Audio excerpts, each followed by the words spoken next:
Yo, what is up guys? This is RCA Apologist and coming at you with a video with another concept of a book review kind of thing. And I plan to do more of these to make them like big actual things, so expect some more in the future if we, decide to look into other books and decide, hey, this needs to be recommended. So, hey, let's go through it. Alright, so the first book that we're gonna do is on this whole thing is from a guy that this is his first book that's come out, Dr. Daniel Allen Brubaker. Now I've heard of Daniel Allen Brubaker before, the exegetical apologetics, back then known as Reformed Apologetics Ministries, when his information was presented in the documentary on Islam. And of course Jay Smith has brought up his information that he's gotten from his basically his dissertation, but he's decided to basically show a little sneak peek of what's to come in the works. And again, I'll explain why I'm sounding like that in a bit, but here it is. It is called Corrections in Early Qur'an Manuscripts. It is a book from Dr. Allen Brubaker, and it is 20 examples of the corrections in the early Qur'an manuscripts. Now, overall, the book itself is not long. And a lot of people, they've definitely seen one person complain, and I can see that with other people, that, for example, in terms of what the book actually has in terms of content, besides really footnotes, you could probably count it down to 90 pages. But even if it's 90 pages in a book that costs about 30 bucks, it is worth it, in my opinion, and here's why. The book itself in the introduction does its best to pretty much just give a brief summary and explain things, especially for those of us that aren't scholars in the field, and it helps the lay person, the average critic, or even Muslim, for that example, concerning Islam, examine the Quran and what happens in the manuscripts. So he gives all these informations out about, how the manuscripts are dated, which can then help us understand certain things about, say, the Birmingham Quran, or the Sa'ana Palimpsest, or any other sort of Quran out there, the differences in the variants.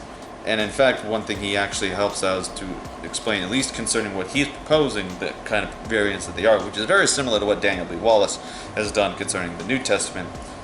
For example, there's been erasure overwritten. About 30% of the manuscripts are consisted of that. Now, note this, I'm not going to spoil a lot of what's in the book. I'm going to let you try to buy it yourself, and you determine the information from here. But the one thing I will at least go over is some of the examples of what to expect, based on just one of the 20 examples that you will find here. We're going to go ahead and start with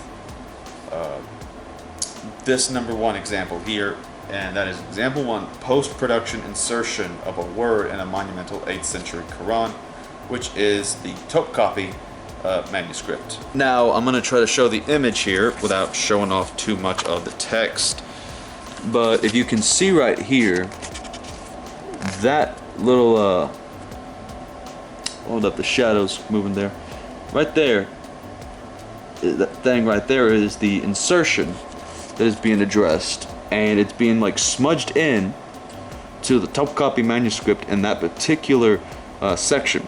So as you can see, there is a post-production insertion, meaning the manuscript was written and then later on somebody else wrote in there. Now, keep in mind that this doesn't automatically mean they're trying to do this to change the meanings of certain texts in the Quran, or that necessarily affects doctrine. In fact, in this particular example that is being noted here, what is noted is the following. Quote, "The photograph above shows an insertion of the word huwa, it is, on Surah 9, Ayah 72. In the 1924 Quran, the affected phrase of this verse reads, Wakhadun, I'm not even going to try to act like I know or pronounce Arabic there. But essentially in English means, and Allah's good pleasure sure is greater. That is the great triumph. So basically, if before that it simply read, and Allah's good pleasure is greater, the great triumph.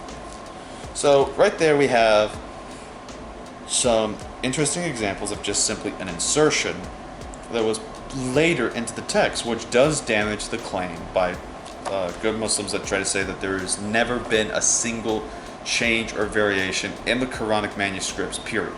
Now, that's only just one example, and there are plenty of them that they give, and they even, for those that can't see or notice where the whole thing would be, they even offer a page from what would be in like your modern Arabic Qur'ans and show them.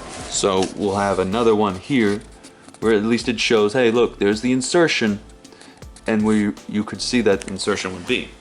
So at least it tries to help out a bit with how it handles things. So overall, what do I make of this? Well, there's definitely 3 good names on this that have been given a recommendation.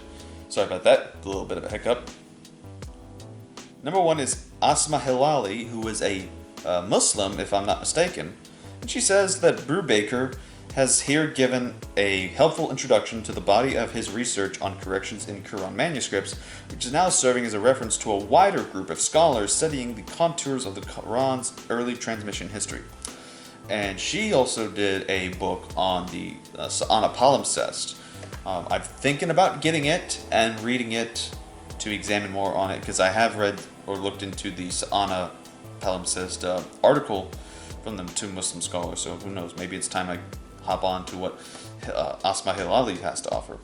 But what's interesting is that a New Testament scholar comments on this, and it's the one I mentioned, Daniel B. Wallace.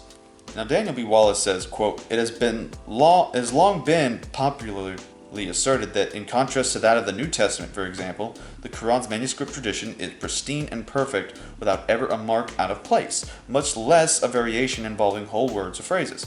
Brubaker's fascinating study demonstrates that this is not quite so. What the author has done in this short book is to distill years of research, making accessible to a general readership significant and interesting examples of scribal corrections in some of the earliest Quran manuscripts." And I think that's very good and interesting, considering, where Daniel B. Wallace is, and he probably definitely hears this, especially concerning atheists and Muslims. Especially the Muslims that like to try to hash out on the New Testament concerning why it has variations and, rely on Bart Ehrman. And then the other one is one by the name of Gerard R. Puin.